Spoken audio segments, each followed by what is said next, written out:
Oi, Luiz! Tudo bem? Bom, Boa tudo bem? tarde! Seja muito Boa bem-vinda! tarde. Obrigada, tudo bem aí? Tudo certo, e você? Aqui tudo bem, corridinho. Cheguei agora, estava numa negociação de contrato e com um cliente paralelo aí fechando uma outra negociação dele. Aí corri aqui para a gente Pra dar iniciar. tempo. Coisa boa, e ó, Deu pronto, você já tempo, pode deu contar um tempo. pouquinho dessa história aí. Mas vamos começar contando Então, quem é você, conta, se apresenta um pouquinho aí pra galera, quem que é você, e depois eu vou me apresentar um pouquinho pra sua galera e a gente conversar um pouco sobre a consultoria de alimentos, né? O objetivo hoje é a gente explicar um pouquinho, contar um pouquinho pro pessoal os primeiros passos aí da consultoria. E aí eu queria que você se apresentasse e contasse um pouquinho com o que que você trabalha. Me conta um pouquinho aí da sua história. então, vamos lá. Eu sou Louise Weber, eu sou nutricionista, sou gaúcha de nascimento e formação técnica, me formei no Rio Grande do Sul. E acabei migrando aqui para Curitiba. Aí sou paranaense de coração hoje, acabei radicando aqui, cresci aqui profissionalmente, né? Estou aqui já há mais de 20 anos. Não, estou vivendo o meu 20º ano aqui, já há bastante tempo, né? E iniciei na consultoria em 2004. Ainda num tempo em que a gente não tinha toda essa conectividade que tem hoje, a gente alçava o voo sozinha, porque achava que era o momento de bater a asa, mas não tinha muito em quem se apoiar, né? Não era tão fácil e tão comercialmente conhecido como hoje. Digamos que foi um desbravamento de mercado.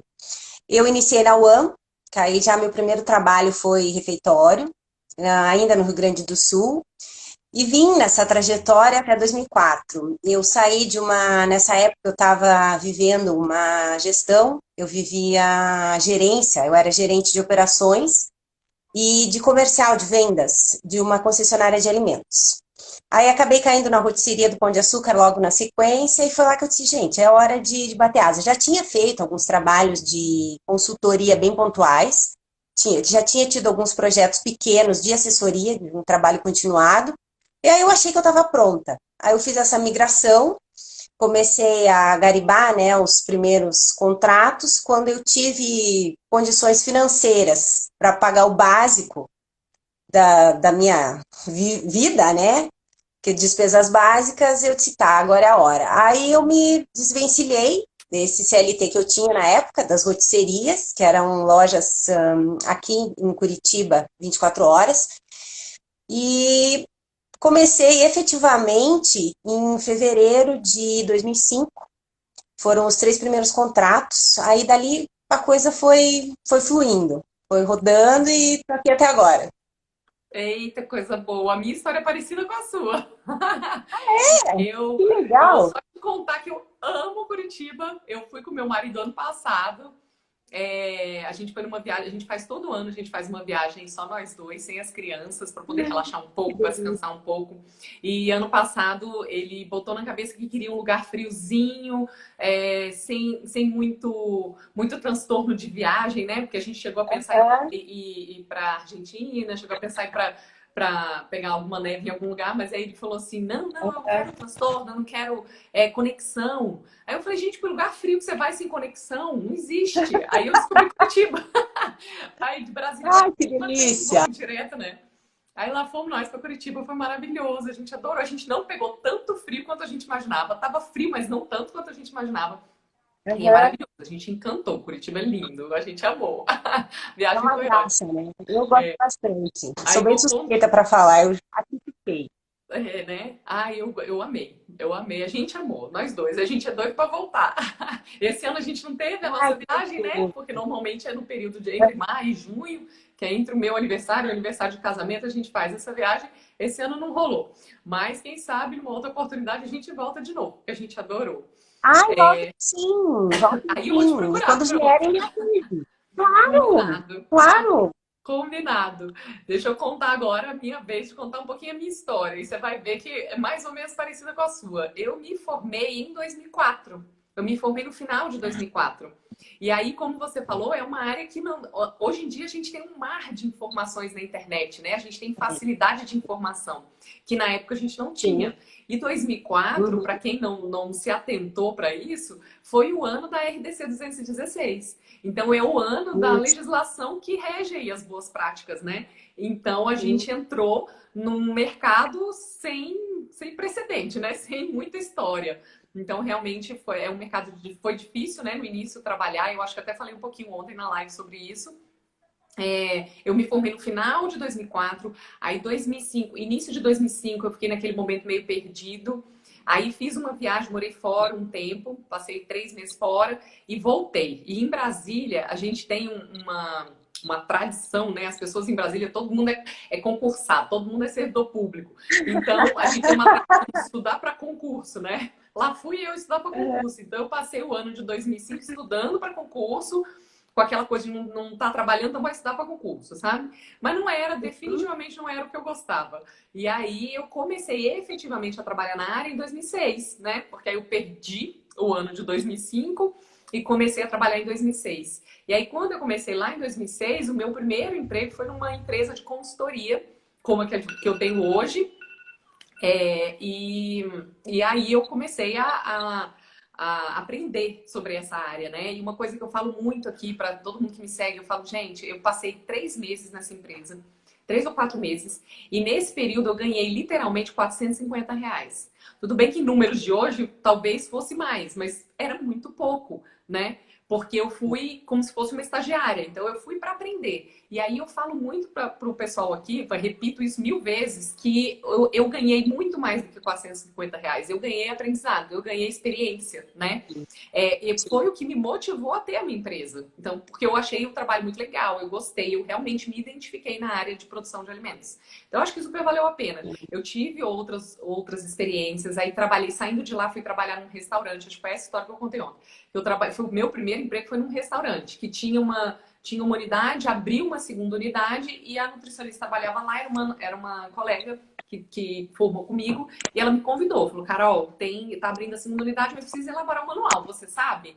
Aí aquela, não sei muito não, mas a gente aprende. Eu tinha um modelo que eu tinha pegado nessa primeira empresa que eu trabalhei, ela me emprestou o Uhum. dela e eu fui na internet, né? Procurando. Não tinha muita coisa, mas você achava uma coisa ou outra. E eu fui juntando informação e levei uns 2 meses para conseguir elaborar meu primeiro manual. Que eu até comentei ontem que hoje em dia, em uma sentada e uma tarde, eu faço, né? Então, é tudo a Uhum. experiência. A gente vai ganhando experiência e a gente vai ganhando confiança também, né? Como você disse, com o tempo que você passou, você ganhou confiança para você alçar voos, né? Para você ir atrás do seu, né? E foi o que eu fiz. E Aí eu também, comecei, aí eu trabalhei em alguns lugares, fiz alguns atendimentos, ainda arrisquei a área clínica, que não é a área que eu gosto, mas ainda arrisquei. E cheguei a trabalhar em um hospital.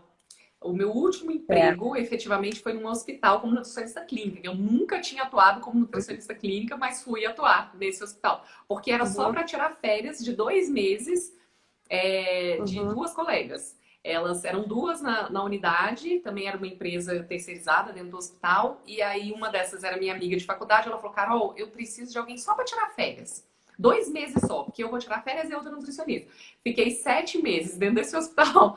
De 2 meses viraram 7, porque aí uma delas saiu para abrir outra unidade em outro hospital, e eu fui ficando, fui uhum. ficando. Até que descobri que estava grávida da minha primeira filha. E aí eu já não cabia mais dentro daquele hospital. Eu já não gostava. Aí grávida, eu trabalhava em UTI. Aí eu falei, não, isso não é para mim. Aí meu marido é contador e sempre trabalhou, sempre foi empresário, né? E aí ele falou, não, você É, precisa abrir a sua empresa. É uma coisa que você gosta, vai atrás e tal. Eu falei, tá bom, combinado. Então vamos ver esse negócio. Aí foi que eu resolvi legal. abrir. Então, a minha empresa, eu tô com ela desde 2008, já tô com 12 anos aí nessa área de Gosto. consultoria. Por causa disso, que eu fui encarando. E outra coisa que eu falei ontem, que eu acho que é super bacana para o pessoal que está aqui ouvir a gente falar isso, que é como é fácil o início, né, na área de consultoria, porque o custo é muito baixo, né? Fácil que eu digo nesse Uhum. sentido, assim, você não tem muito investimento, você não tem que ter um mega preparo para você trabalhar na área de consultoria. Você tem que ter muito conhecimento, com certeza, porque você não vai sair aleatoriamente, falando qualquer coisa, mas de custo, né, de investimento inicial é muito pouco. Então, por isso que eu acho que é uma área que é muito fácil de iniciar, né? É muito bacana. É. E assim, tu não precisas efetivamente começar com empresa, né? Hoje está mais Sim, fácil a questão do MEI, porque tu consegues encaixar, de repente, tu consegues abrir como uma empresa de cursos, né? Tu não vais a ter a empresa. consultoria, a consultoria não pode ser MEI, né? Se você tipo, Não, precisar emitir não tem, uma nota fiscal de consultoria, por exemplo, não pode ser MEI de curso, eu não tem.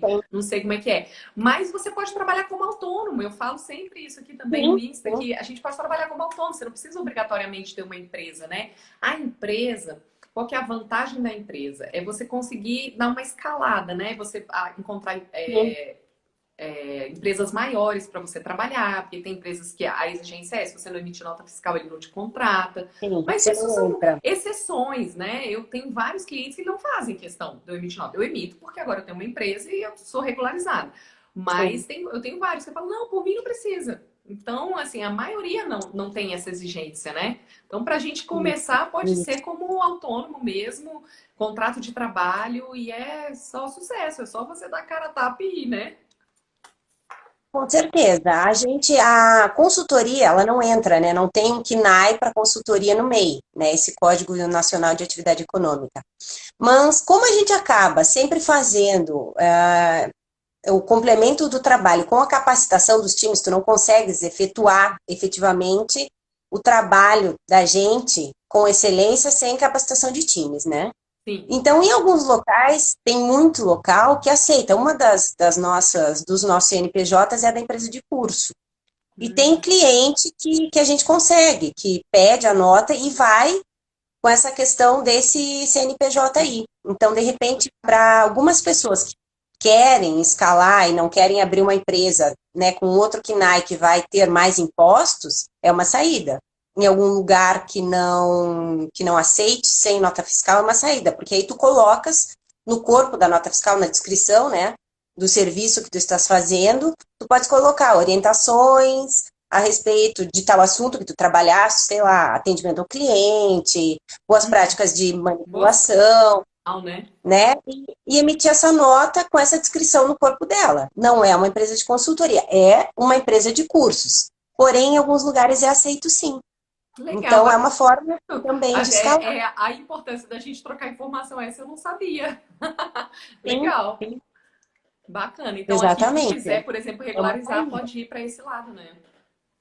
É uma saída, sim, que tem, que a gente consegue colocar em prática desta forma. Se tu não quiseres escalar, né, como uma micro, numa outra categorização, é uma saída, sim, que podes Legal. colocar. E me conta um pouco como é que foi essa sua primeira experiência, quando você começou lá, os seus primeiros clientes, como é que foi? Me conta um pouquinho. Então, vamos lá. Em 2004, eu já estava com essa coisinha, né, de começar com a consultoria, porque eu já tinha galgado alguns contratos anteriormente, e estava achando que era hora de sair, porque eu sempre fui uma revoltada de CLT, porque eu sempre quis falar com Deus, eu sempre quis saber o porquê das coisas. E quando a gente trabalha em empresas de porte nacional, né, de abrangência nacional, obviamente tu tens um organograma que tu tens que te reportar a pessoas que estão logo acima de ti e não são necessariamente as pessoas que têm poder de decisão na hora. Pode, não pode, a gente tem que passar muito, tem que esperar retorno, e é uma burocratização normal da instituição, né, de qualquer empresa. Isso sempre foi uma coisa que me pegou muito. Eu sempre gostei de falar com Deus, de resposta meio para a hora, aquela coisa, vamos resolver, vamos fazer. E esperar não era muito, muito uma característica que eu tinha na época. Então, foi uma das grandes coisas. Eu vinha também de. Colecionei demissões, porque eu sempre queria mudar muitas coisas, e sempre essa característica de fazer diferente, de por que sempre faz assim? Porque a gente sempre fez. Mas aí parecia que ninguém estava pensando sobre aquele processo. E isso sempre Fora foi da uma coisa. caixinha, né? Ninguém tava pensando fora da Sempre me caixinha. Por que não incomodou. mudar, né? Eu sempre gostei de fazer a diferença, entende? De efetivamente acertar se eu tô vendo que algum processo não rola daquele jeito, se não corre bem, se tem uma saída, por que não fazer diferente? E nessas empresas tá engessado, tu não pode simplesmente pegar e cortar diferente se o padrão da empresa é aquele, e tu tens que seguir, por algum motivo existe um padrão, né? É. Então esse foi o grande impulso. Aí eu tentei, em julho de 2004, eu já estava nessa transição um pouco antes de eu entrar no Pão de Açúcar. Aí eu tentei alguns contratos, ficou aquela coisa amarrada que não decolou, aí eu acabei entrando no Pão de Açúcar por questão financeira mesmo e para aprender um pouco mais sobre rotisserie. Eu queria conhecer esse mercado da questão gastronômica, efetivamente, como que era esse formato dentro de supermercado, como é que era essa... Porque é uma outra ação, né? É uma outra atividade dentro do próprio supermercado. Não decolou, mas não desisti. Aí, em janeiro de 2005, eu peguei o telefone. Aí, o que que fez? Aí que vem a questão do conhecimento pré-adquirido. Eu não sabia por onde começar. Não sabia como chegar nos fornecedores de alimentos, né? Aí, eu peguei o quê? Um catálogo de empresas da cidade, aqui da região, com empresas de qualquer ramo que fosse, desde metalúrgica até distribuidora de cimentos. E liguei para essas empresas pequenas, de até 100 funcionários, e descobri quem era o seu fornecedor de refeição. Aí eu fiz uma lista dos fornecedores de refeição de restaurantes comerciais e pequenas concessionárias de alimentos e fui telefonando. E eu não sei se foi sorte, mas eu acho que o trabalho sempre devolve, o universo sempre conspira. Eu fechei muito rapidinho os 3 contratos. Em coisa de 3 semanas, eu estava com 3 contratos. Foram 3 restaurantes comerciais e uma escola de bairro, que a dona, que foi minha cliente, uma das proprietárias de restaurante pequeno onde eu comecei, ela me disse que tinha uma escola X, que a netinha dela já tinha estudado, e que era para eu telefonar, que ela sabia que a proprietária estava querendo começar com nutricionista. E eu telefonei. Então foram assim, os 4 contratinhos que me deram a possibilidade de alçar esse voo. Cheguei, claro, fiz aquela ligação básica, conversei, nenhum foi no primeiro telefonema que eu consegui marcar, eu tive que dar uma insistida, porque liga, o proprietário não tá, liga de novo, ele tá em atendimento, aí ele fala contigo e pede para tu ligar depois, aí tu liga, ele acabou de ir pro banco. Aí tu liga de novo, lembra de mim, não sei o que, lá. Aí consegui marcar. E foram contatos super bons, assim, não teve nada de ficar naquele namoro, esse valor, como que faz? Não, mas baixa um pouquinho para mim. Enfim, como eu estava iniciando e eu queria sentir um pouco de mercado, eu não tinha noção de quanto cobrar naquele início. Hoje a gente tem parâmetro, né, de valor de hora, ou essas lives mesmos que a gente traz aqui, acaba falando de precificação, de como formar um lote de serviço, porque ofertar eu não sabia, estava iniciando, crua total, né, guria de tudo. A gente não tinha referência também, né? Que hoje em dia a gente tem tabelas de referência de honorários, né? Dos conselhos. E na época a gente não tinha, né? Tinha essa também, né? Não tinha. Era muito recente a profissão, né? E o pessoal fazia, não era efetivamente, o pessoal não levava aquilo como profissão. Quem fazia assessoria e consultoria era como uma engorda de renda, uma atividade extra. Tinha muita CLT de 30 horas que fazia, tinha lá 1 ou 2 contratinhos de assessoria. E ninguém largava essa informação. Por quê? Porque era mais uma concorrência. E era um mercado que não estava tão maduro, até porque a RDC, a 2004, a 216, recente tinha saído, né? A 216. Então, o pessoal ainda muito cru, muito despreparado, a vigilância ainda estava batendo, né, devagar e tal. Aí eu devolvia, quando me perguntavam quanto você vai cobrar? Aí eu dizia, quanto que você pagava? Ou, né, quanto que você pagou para a última pessoa que ficou aqui? X valores, na época, vamos dizer, eu lembro de um contrato que eu tinha que era R$ 400. 3 horas semanais. Aí eu disse, então tá bom. E quando é que ela saiu daqui? Aí pelo tempo que ela tinha saído, se era pouco, dava uma reajustadinha e dizia, esse valor fica bom pra ti? Fica. Ou não fica, vamos diminuir 20 pila. Aí aqui a gente fala pila. E foi assim que eu comecei. Eu comecei com 3 contratos na época, aqueles 3 primeiros, batia a casa de R$ 1.000. Aí depois essa escola, era uma visita mensal que eu fazia, sem emissão de cardápio ainda. Eu comecei uma visita mensal de 2 horas por 150, que era um valor de hora bom, né? R$ 75 na época por hora, nesse contrato era bem razoável. E foram contratos que depois cresceram, alguns se perderam, mas nenhum eu fiquei pouco tempo. Eu fui escalando justamente assim, porque tu só consegues escalar o faturamento com o número, né, de clientes que tu tens na carta. Assim como não é tão esperto às vezes tu teres valores muito altos e ficar na mão de 2 ou 3 contratos grandes. Sim. Especialmente se forem do mesmo segmento. Se forem, por exemplo, de repente autogestão. Eu já tive autogestão metalúrgica. Eu atendi o refeitório, enfim, como RT, e eu fiquei na mão, numa época, de 2 contratos grandes de um mesmo segmento. que era a questão do setor alimentício animal. E quando veio um período de crise aí que a gente teve ali em 2009, eu perdi esses dois contratos. Então foi um solavanco na questão do meu orçamento, entende? Então, assim, o que que eu diria de início? Para começar, que eu acho que é aquela pergunta que todo mundo faz, né? Como é que eu inicio? Como é que eu inicio os primeiros passos?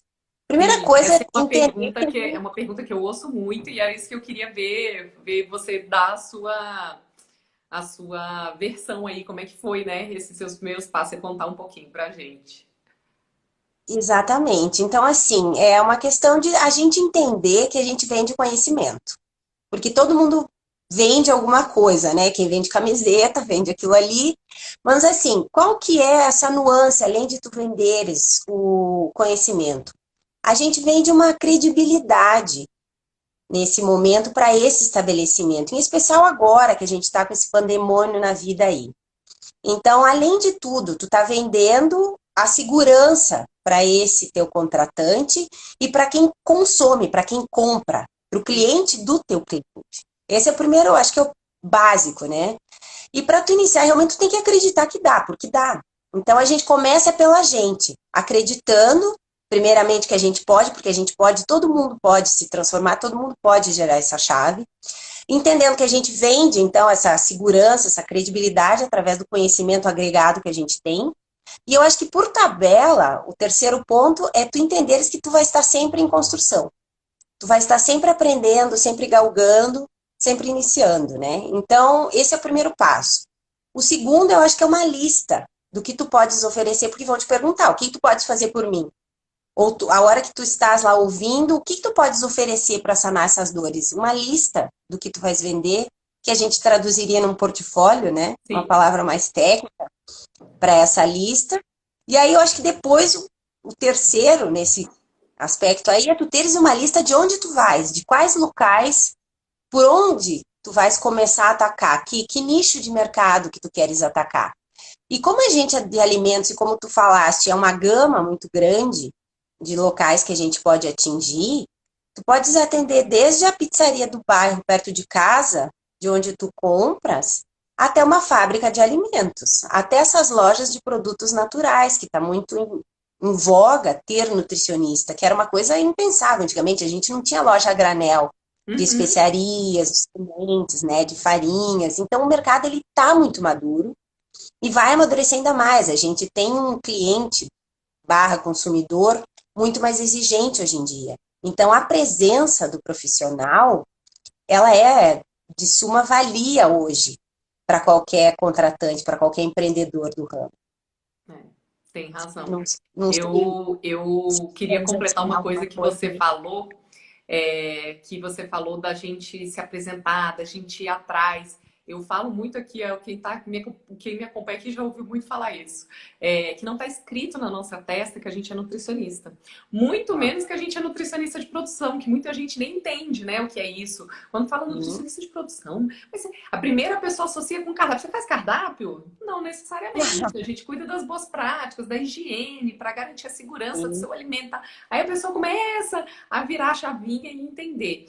Então, se a Sim. gente não der cara a tapa, se a gente não se apresentar, se a gente não for atrás, quem vai saber o que a gente faz? Ninguém vai saber, né? Então, você foi perfeita quando você falou, a gente tem que fazer uma lista, é uma coisa que eu recomendo aqui sempre. Primeiro você tem que saber o que você faz, né? Como você falou, o que que eu faço? Ah, eu faço manual, eu faço ficha técnica, eu faço o treinamento do seu manipulador, eu sei fazer adequação do controle do seu estoque. O que que você faz? O que que você sabe fazer, né? Para o seu cliente, porque tem o cliente que vai te procurar que ele está ciente, ele sabe o que que ele quer. Sim. E tem um cliente que ele não está ciente. Você tem que mostrar o que que você pode agregar no trabalho dele para ele poder entender se ele quer ou não o seu serviço, se seu serviço é valioso para ele ou não, né? Que aí entra a questão da valorização, né? A gente saber o que a gente faz e a gente passar essa segurança para o nosso cliente. Opa, deu uma pausada aqui. Só aí a gente É já uma valoriza, né? travadinha. o nosso trabalho. Então, se a gente sabe Sim. o que a gente faz, é o primeiro ponto, né? A gente saber o nosso portfólio e tudo. E o que você falou sobre quem que a gente vai procurar é super importante também, porque aí você vai soltar para a cidade inteira a sua propaganda? E aí? Como é que você vai atender a cidade inteira, de 30, 40 quilômetros de um lugar para o outro? Então você tem que saber para quem que você atende, para quem que você quer trabalhar. Eu quero trabalhar para restaurante. Não, eu prefiro um CLT, eu prefiro estar fixa em uma unidade e receber aquele meu fixo certinho, porque essa é a desvantagem da consultoria, né? Você não tem aquele fixo certinho. Às vezes você tem, às vezes Não. você não tem, às vezes o contrato é cancelado. Isso aconteceu comigo também. Você falou de grandes empresas, né? Uhum. Eu tive esse problema no início assim da minha empresa. Acho que tinha 1 ano e meio, 2 no máximo de empresa. Eu tive esse problema. Eu tinha uma unidade, uma empresa que eram 10 unidades, então eu perdi de uma vez essas 10 unidades. E aí é um baque, né? Você fala assim, meu Deus, e aí? Era mais da metade do faturamento da minha empresa era dessa empresa. Então a gente tem que estar preparado para isso também, né? Como é que você se prepara para um baque desse? Como é que você se prepara para uma pandemia? Né? Nesse período de Hum, pandemia, a consultoria também ficou parada, né? Durante um tempo. Então, como é que você se tá. prepara Ainda para isso? está. A Eu gente ainda ninguém estou com congelados. Eu ainda é, tenho vários congelados, fora os que não aguentaram, que já teve exato. cliente que fechou porta e não foi só um. Então, eu acho que essa preparação aí é, é uma questão de gestão financeira, né? Eu acho que a mesma gestão que a gente deveria aplicar para a gente é um dos diferenciais, um dos serviços que a gente também pode oferecer para cliente, a questão de gestão, não só de gestão de pessoas, de gestão de segurança alimentar, controle de Processo. qualidade. Eu acho que essa questão da gestão financeira, dos números, de como aplicar, de como ter um fundo de reserva, eu chamo isso de fundo de reserva, do quão importante isso é. Assim como esse mesmo fundo de reserva ser utilizado para a tua própria calibragem, digamos assim, da tua reciclagem, dos novos cursos que tu vais fazer, dessas habilidades extras que a gente tem que ter. Tu estavas falando aqui um ponto bem importante. O que que eu sei que eu posso vender? Aí eu volto naquela coisa do acreditar, de tu teres a ciência e tu acreditares que realmente tu és um agente de mudança, né? E também um gerador de resultados. Mas tu tens que acreditar, porque se a gente não acredita, dificilmente a gente vende. Ou a gente vai vender para aquele cara que está desesperado, que É, precisa de alguém para ontem, para um PAT da vida, ou para um que tem uma vigilância sanitária ali em cima dele. Mas eu acho que o grande case de sucesso são justamente esses clientes que tu falaste, que não está na tua testa, sou nutricionista, e que não é também, eu acho que a gente precisa entender, o pessoal no geral, às vezes eu tenho alguns grupos de nutricionista que eu administro de WhatsApp, de troca de vagas e coisas assim, e eu sinto às vezes o pessoal revoltado porque não foi contratado porque é nutricionista. Mas não é porque você é nutricionista, ou tecnólogo, ou veterinário, enfim, whatever. Não sei qual a formação efetiva, mas que tu tens que ser contratado. Então, o porquê que ele vai te contratar? Aí vem a questão da persuasão, de tu criares os diferenciais num bate-papo de conversa. uhum, E do com quanto tu certeza. estás também decidido, do quão resiliente tu és e o quanto estás decidido a ir atrás disso. O quão tu vais te dedicar para teres o que tu queres, porque exige trabalho, mas dá resultado. Sim, Fatíssimo que dá resultado. Só que o sim. quanto tu vais dedicar Na verdade, nada cai do atrás. céu, né? Se você pensar, por exemplo, Não. não, eu tenho receio, eu tenho medo de ter um contrato de trabalho desse que pode acabar a qualquer momento, de trabalhar para um, dois clientes, eu não sei quanto eu vou ganhar, eu prefiro me candidatar a uma vaga e trabalhar no CLT, que eu tenho certeza que no final do mês eu vou Uhum. receber X e tudo. Perfeito, mas se você não se mostrar atuante, se você não se mostrar efetivo naquele trabalho, em algum momento você vai ser dispensado também. Sim, Não é porque você sim. assinou uma carteira que aquilo ali é para a vida, né? Para sempre. Até o serviço público existe, ele é o que tem mais é, estabilidade, mas também existe a possibilidade de você ser dispensado. Então, Sim. eu acho que a gente sempre, eu falo sempre aqui pro pessoal que tem que trazer resultado. Qual é o resultado? Qual é o seu diferencial? Por que que o seu trabalho é bom? Porque nutricionista Sim, tem um monte. Ok, a partir do é, momento que a pessoa descobre que ela precisa do seu serviço, não, realmente, isso é importante. Realmente eu preciso desse serviço. Mas por que que eu vou contratar você? Não vou contratar a coleguinha que eu joguei lá no Google, achei outra. Por que que eu não vou contratar sim, a outra, né? Esse é o uhum, momento que a gente vai se mostrar, né? Se apresentar. Qual que é o seu sim, diferencial? O que que você faz? Qual que é o resultado? O cliente, ele não quer saber que você vai elaborar um manual, ele não quer saber que você vai descrever uma planilha, não sei o quê. Ele quer saber o que que aquilo vai trazer de resultado para ele. O que que ele vai ganhar? O que que eu vou exatamente. ganhar com isso, Carol? Vai ver, tá, para que que serve esse monte de tralha que você está me trazendo, esse monte de trabalho que você está me trazendo? Porque ele não quer trabalho, ele quer solução. Verdade. Então, o nosso Sim, objetivo é montar soluções para o nosso cliente, né? A gente se com toda posicionar como certeza. soluções. Né? E tu tens que trazer resultado para ele, sim, porque se tu parares para pensar, vamos colocar uma empresa pequena, um restaurante pequeno, que tem demandado, a gente tem cliente de 2, 3 funcionários. Esse cara fatura quanto por mês? Um faturamento aí de 70, 80 mil. Aí tu parares para pensar, um contrato de R$ 1.500 para ele. Isso é o salário de um auxiliar de Um cozinha. funcionário. E para ele é muito mais interessante, porque está ali todos os dias. Então, o que que tu faz desafogá-lo das atividades dele, essa questão da própria inspeção que ele vai ter anualmente, que tem que estar ok, o quanto isso representa do tempo dele, o quão ele vai poder estar em outras atividades que ele realmente precisa estar à frente e que tu vai estar resolvendo isso para ele. Então, são esses pontos que vão pesar na hora dessa contratação. Assim, uma outra coisa que eu também percebo é o se vender, né? A dificuldade, às vezes é um pouco de timidez, não sabe efetivamente como driblar a objeção.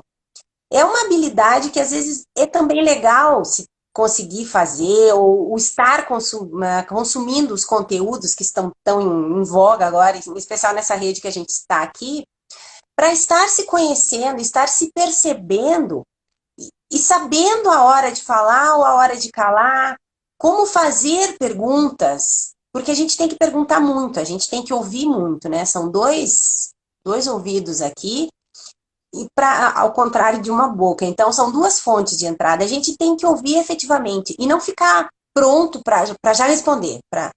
Ouve, processa e aí dá uma resposta. Ou não dá uma resposta, vai ouvindo e isso vai contribuir, vai enriquecer a tua proposta de retorno.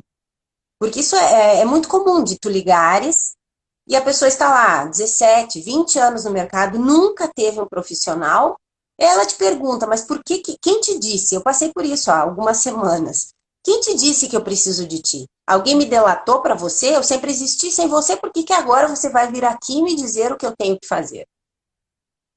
Aí eu disse, não, ninguém me disse. Eu só imagino que uma empresa séria como a sua, sólida como a sua, talvez queira dar um passo um pouquinho além e ter um profissional que vai ajudar nessa gestão do controle de qualidade. Mas eu não preciso, os meus setores estão muito bem treinados. Eu disse, justamente, então quem sabe eu posso até consolidar um pouco mais esse treinamento e a gente criar diferenciais internos, campanhas de marketing que eu posso lhe ajudar, em rede social, em vídeo, conseguir ser recebida. Já foi um primeiro passo, já consegui agendar. Então, É, porque eu assustei na hora, assim, quando eu ouvi isso por telefone, eu disse, Jesus, e agora o que que eu falo? Porque dá vontade, então tá bom, muito obrigada, passe bem, seja feliz, exista. Mas eu queria, é um contrato que eu quero, é um lugar que eu quero entrar. E eu consegui marcar. Então agora vamos ver como é que vai ser o segundo round desse encontro ao vivo, que depois eu posso contar como é que foi, entende? Mas é que tu fica depois você chocado na volta hora, para contar, porque a gente passa por essas entende? dificuldades, né? Eu já Passa, fui em passa. restaurantes que sobreviveram aí 20, 30 anos sem ter uma nutricionista. E aí, por que que agora eu preciso? Né? Sempre funcionou, é Exato. aquela vez, mas sempre funcionou, sempre deu certo, por que que agora eu preciso? E aí é o momento de você explicar o porquê que ele precisa, né? O que que você pode trazer de benefício para ele. E às vezes até demonstrando um pouco do seu trabalho, por exemplo, você vai calcular uma ficha técnica, você vai conseguir reduzir custo dele. Já que o manual de boas práticas não convence, a ficha técnica normalmente convence mais, quando você mostra para ele valores, né?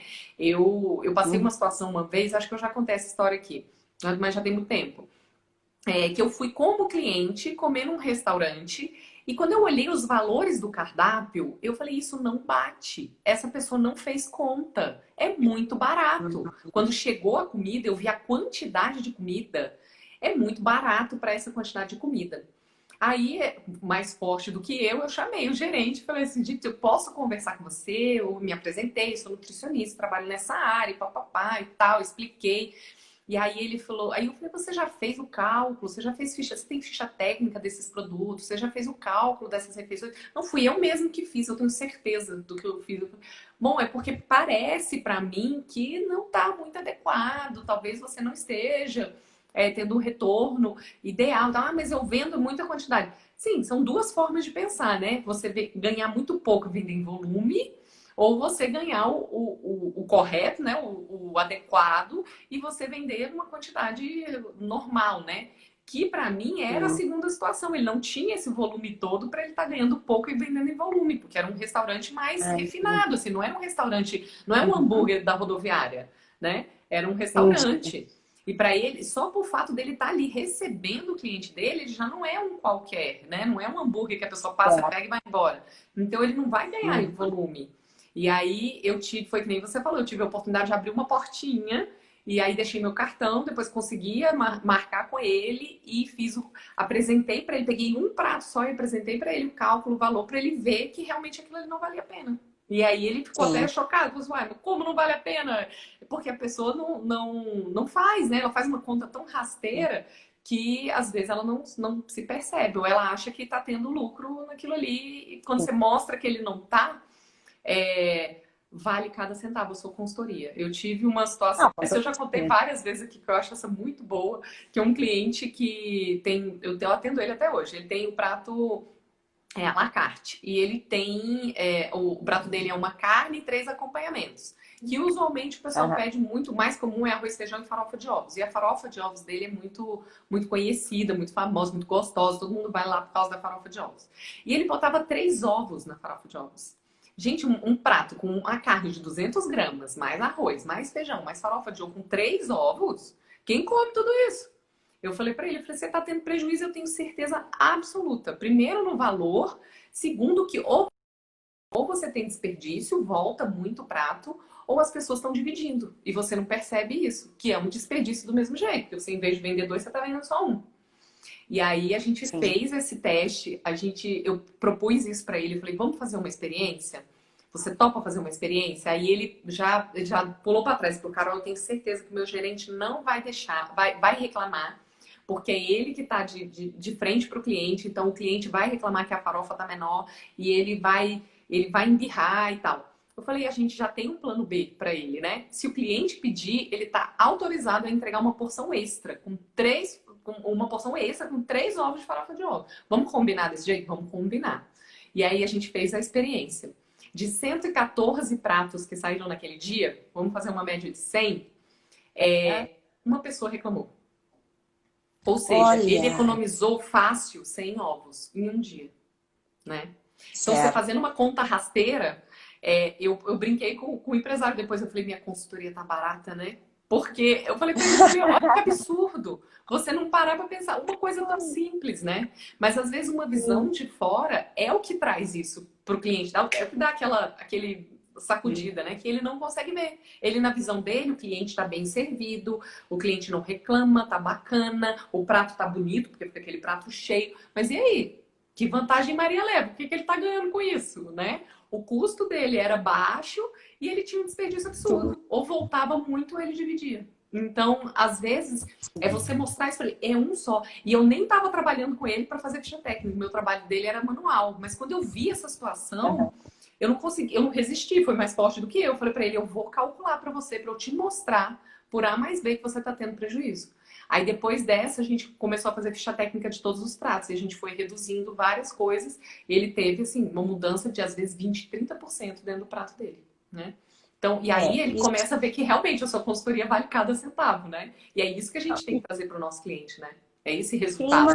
O empresário ele não quer saber de boas práticas, ele quer saber de resultado, né? Não, normal, normal, eles até querem, mas é que a empresa não sobrevive só com boas práticas, a empresa sobrevive com pulmão financeiro. Um Isso é, resultado. eu acho que a gente tem que se colocar no lugar deles também, porque nem nós sobrevivemos sem vendas, senão você vai lá e faz de graça, então, né? Vai lá e trabalha de graça, você sobrevive sem, então faz filantropia, não é? É. A essência do capitalismo é o ganho de dinheiros. Agora, eu acho que nessa questão tem uma coisa bem interessante disso que tu falaste, do desperdício. É muito comum a gente adentrar no mercado e a gente ouvir falar que precisa vender mais. É aquela visão de tu aumentares, como que tu vais melhorar o resultado financeiro da empresa? Normalmente a primeira coisa que tu pensas é em vender mais. Tem que vender mais. Às vezes tu não precisas efetivamente vender mais, que às vezes o vender mais vai engargalar, vai deixar a tua equipe, né, no pico do desespero.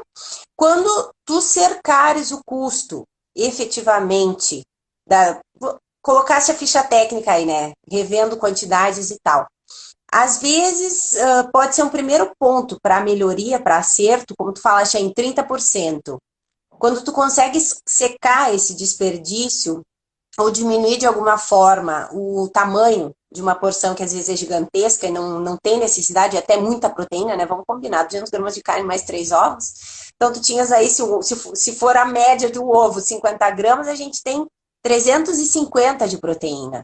Então, já é uma forma e é um serviço que também pode estar no portfólio, essa questão da gestão do custo alimentar. Tu podes instaurar planilhas, ensiná-los, porque tem muito local que fala que não tem quem faça. Então, tu podes fazer isso de início. No ano passado, teve um case similar a esse teu. Eu fui contratada para fazer numa pizzaria que estava com uma linha Fabril de pizza congelada para o supermercado. E eu fui contratada só para fazer a informação nutricional desses produtos, de acertar algumas receitas novas e tal. E eu, como eu tive acesso à receita, por conta própria, eu calculei o custo unitário, só alimentar, nem inserir mão de obra, de cada produto. Eles vendiam a um preço de entrega para o seu comprador, né, para os varejistas, aí a quem eles forneciam, tinha lá pizza que não dava lucro, que não só não dava lucro, como dava prejuízo. Eles estavam gastando mais do que o valor que eles vendiam. Aí, como disse minha cliente, você nos salvou da bancarrota, porque o dinheiro entrava, mas não se sabia para onde ia. E Só ali já girava, era um né? O dinheiro funil, só estava girando. só Ele para achava que estava tendo lucro, não estava tendo lucro isso. nenhum. Ele só estava girando dinheiro, né? Então, às vezes, a gente ser curioso e entregar um pouco mais do que o que a gente é contratado, eu acho que é a forma de encantar, porque o atendimento, um bom atendimento, eu acho que é o mínimo que a gente tem que ter.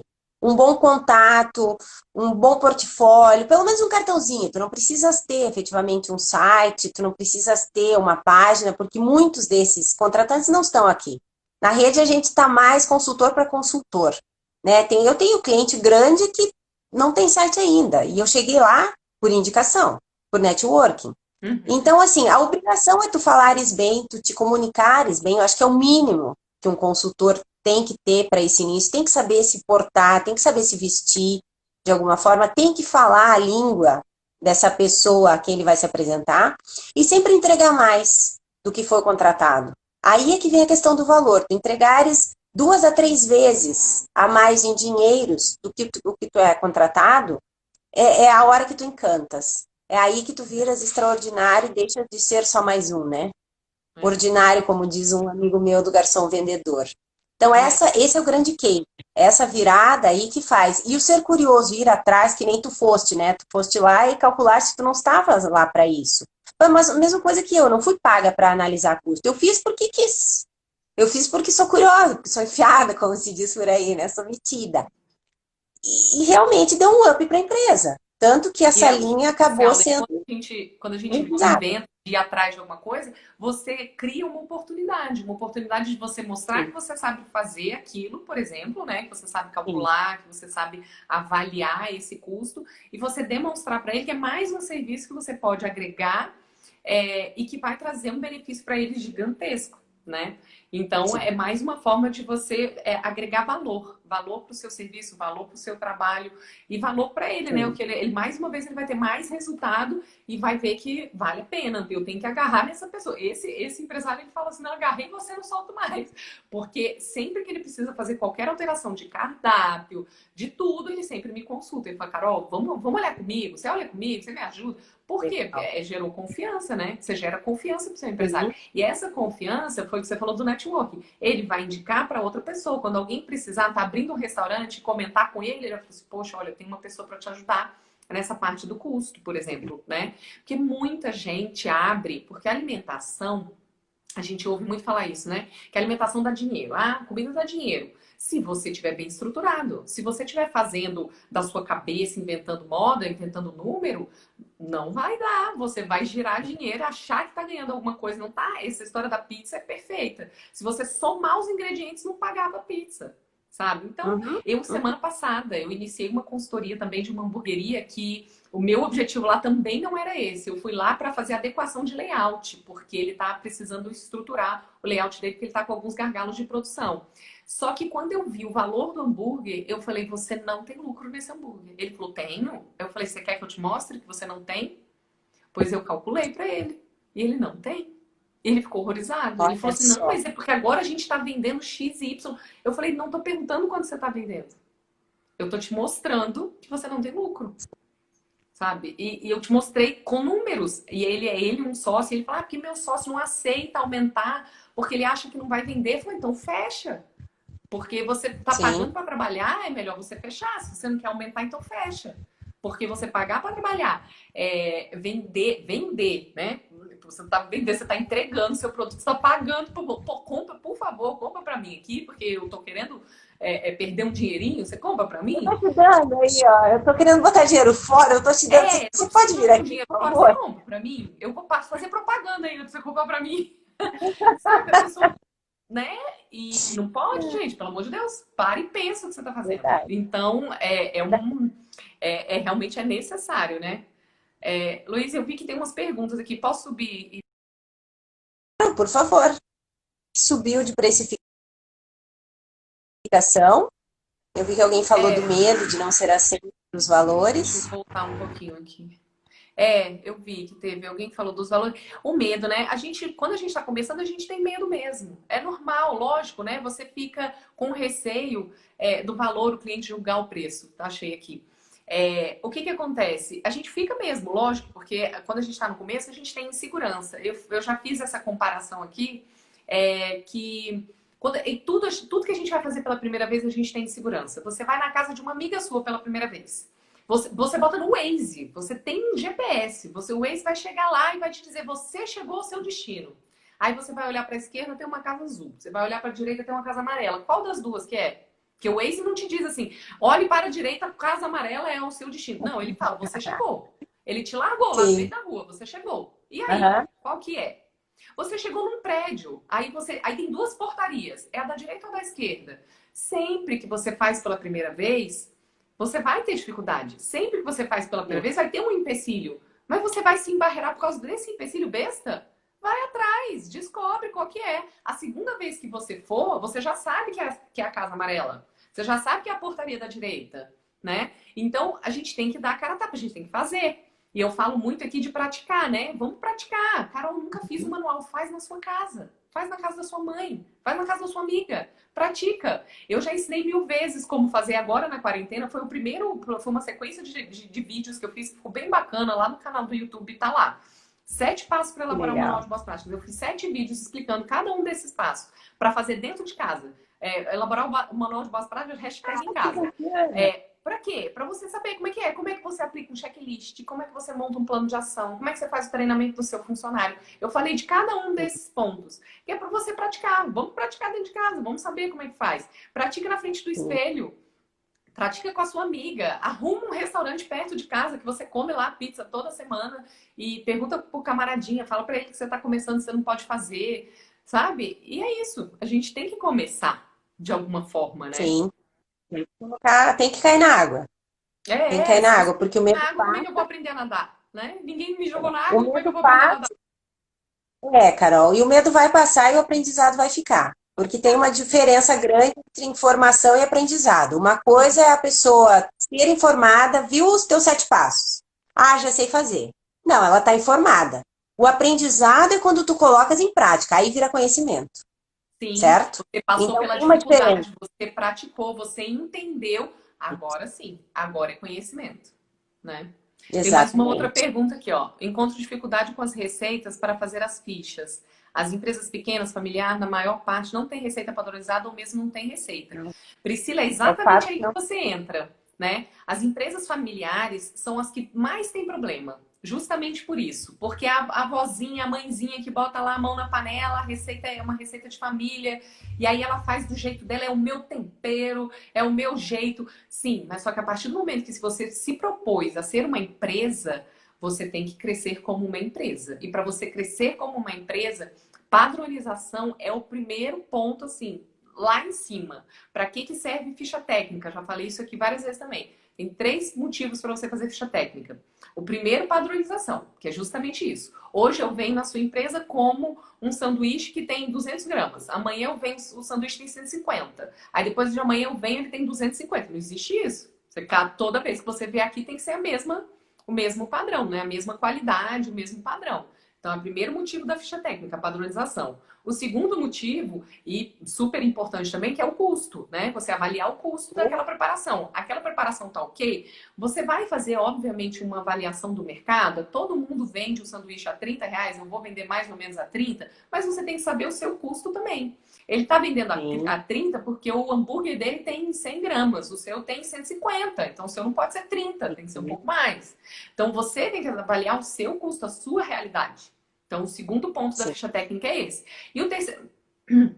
Desculpa, a garganta seca. Saúde. E o terceiro ponto é a avaliação, a informação nutricional e uma rotulagem, quando for o caso, né? Não são todos que chegam nesse ponto. Mas pelo menos esses 2 primeiros, eles são obrigatórios. Uma empresa, se você Sim. quer crescer, se você quer ter uma empresa saudável, né? Financeiramente falando, é no mínimo essas 2 coisas que você tem que ter. Se você não tiver essas 2 coisas, padronização e custo, pode fechar as portas, porque não adianta de nada, né? Como é que você convence, entre aspas, uma empresa familiar a fazer uma ficha técnica? Faz isso. Pega a receita dela e fala assim: eu posso fazer uma experiência? Pega uma. Qual a receita que você vende mais? Esse menino da semana passada fez o que eu fiz. Qual hambúrguer que você vende mais? X. Beleza. Quanto vai de carne, quanto é o pão, quanto é isso, quanto é aquilo, lá, peguei tudo e juntei. Chega a dar uma vontade de chorar, né? Eu tive vontade de chorar por ele. Então, é isso que você vai fazer. Você vai pegar uma receita É, dessa de família e você vai montar a ficha técnica para ela e mostrar para ela. A sua receita não dá lucro. Você quer continuar? Você é feliz dando comida para os outros de graça e trabalhando muito por isso? Combinado, manda bala. Você quer ser uma empresa? Então, vamos estruturar. Você precisa de mim. eu iria um pouco mais longe, Carol. Assim, ó, eu acho que tem muito lugar que a gente trabalha que a gente tem que sentir também o que esse cliente quer efetivamente de você. Eu acho que isso é um grande passo, porque às vezes a gente toma essa dor, assume essa responsabilidade, se desgasta, faz, e o teu projeto vai ficar arquivado. Então, eu acho que depende muito de tu sentires o cliente onde tu estás pisando. Porque às vezes não quer, e não quer ir pronto. Eu atendo uma rede de restaurantes que é familiar, dá um lucro bem grande, poderia estar dando mais, mas eu ainda não consegui implantar a ficha técnica porque não. Porque ela não quer, já fiz. O que eu fiz? Eu não cheguei a pedir para fazer o teste. Eu acompanhei, anotei o que ia em alguns preparos, que são alguns dos mais pesados nossos, né? No caso, proteína, arroz e feijão. E aqueles acompanhamentos proteicos como lasanha, como rondelli. Uhum. Apresentei a ficha, né? Montei, não fiquei colada na cozinheira, porque desgasta às vezes, se eles não querem, não estão preparados, não são avisados de que tu vais fazer aquele projeto. Anotei, linkei para ela, tá lá, tá arquivado. Não está afim. Agora, com a pandemia, que a coisa acirrou, que o movimento caiu demais, a gente resgatou esse projeto. Aí ela se tocou. Então também tem o teu desgaste enquanto profissional lá dentro, enquanto importância de se manter e o quanto esse cliente é importante ou não no teu faturamento, na tua felicidade. enquanto profissional, eu acho que é bem importante estar afinado isso com eles. Porque nesse teu caso aí, tu fez e mostrou, o cara abriu o olho. A minha cliente não ligou, porque ela continua faturando bem. E realmente o restaurante, as 3 lojas dão lucro, nenhuma dá prejuízo. Mesmo com a queda de movimento, a gente conseguiu cercear, o delivery deu uma auxiliada ali dentro. Foi uma outra operação dentro do restaurante, foi corrido para acertar, mas a gente conseguiu. Então agora isso vai ser retomado, porque dá para a gente lucrar um pouco mais e acertar. Essa questão da sobra limpa, a sobra suja, os desperdícios de pesagem. Mas tem muito lugar que fica na mão da cozinheira essa administração. A compra, a produção, ela que delibera o que vai fazer com a sobra limpa, com a sobra suja.